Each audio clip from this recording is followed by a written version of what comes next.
Spremljate koncert Glas življenja 2021. Primož, dobrodošel v tem našem pogovornem kotičku. Preden te pošljemo na oder, želim se s tabo malo sprehoditi čez tvojo glasbeno pot.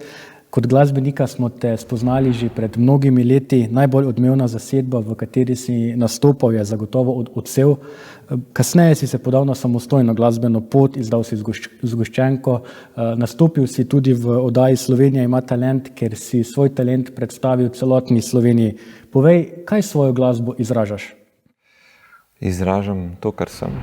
Zelo rad v pesmi, melodije, besedila zavijam zgodbe, ki me nagovarjajo iz mojega življenja in tiste, ki so take dotakljive iz drugih življenj oziroma iz življenja prijateljev, tistih ljudi, ki so ob meni. Rad opazujem in rad sem konkreten v svojih sporočilih, da bi res nagovarjal celega človeka. No? Tako, da vsak, ki posluša, da lahko se potopi v zgodbo in odnese nekaj za svoje srce, za svojo dušo. Zdaj praviš, ne, da inspiracijo za svoje pesmi iščeš tudi v svojih osebnih zgodbah. Pogosto ti govoriš o svoji ženi, o svojih otrocih. Eno pesem si tudi posvetil svojemu sinu z naslovom Le hodi.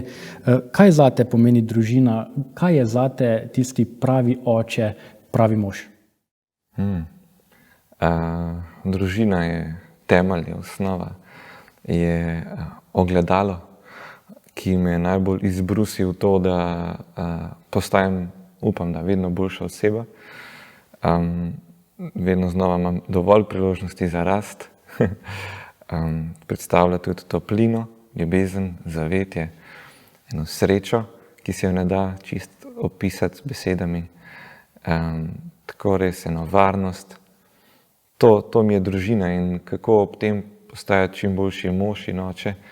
Je pa tudi izziv. Jaz mislim, da tudi brušenje s prijatelji, ki imajo podobno življenjsko vizijo ali pa načela, vrednote, z možmi, se je dobro pogovarjati, dobro deliti to, kar doživljamo navznoter kot vodje, kot ljudje, ki smo tam na mesto postavljeni, da smo očetje, da smo možje. In se mi zdi, ko se delijo ta mnenja in tudi delijo naše poti osebne rasti, lahko črpamo iz tega veliko bogatstvo. No. Potem to v prakso spraviti je pa kar izziv, ampak se da korak za korakom, potrpežljivo, tako kot je Bog do nas potrpežljiv. Prej sem takole omenil pesem Le hodi. Povej malo, razsvetli nam malo to ozadje, kako je nastala, kaj te je vodilo pri tem? To pesem sem napisal še preden sva dobila oziroma še preden sva vedela, kakšnega spola bo prvi otrok, sem jo napisal in kasneje je skazalo, da je sin, se je skazalo tako in sem jo njemu posvetil. Verjamem pa, da jo lahko sliši, vzame za svojo vsakdo, ki ima otroka, vsakdo tudi, ki je otrok očeta z veliko in z malo začetnico.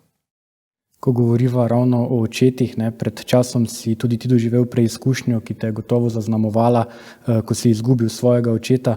Kaj ti je pomenil oče v tvojem življenju oziroma kaj si se iz vajinega odnosa naučil za življenje? Vedno, ko se srečam z minljivostjo, se zavedam svoje krhkosti, kako minljivi smo in vedno bolj gledam življenje s konca. Kaj je tisto, kar je zares pomembno. In verjamem, da to, po čemer se mi bodo ljudje zapomnili ali pa po čemer se spominjam očeta, so zagotovo nematerialne stvari.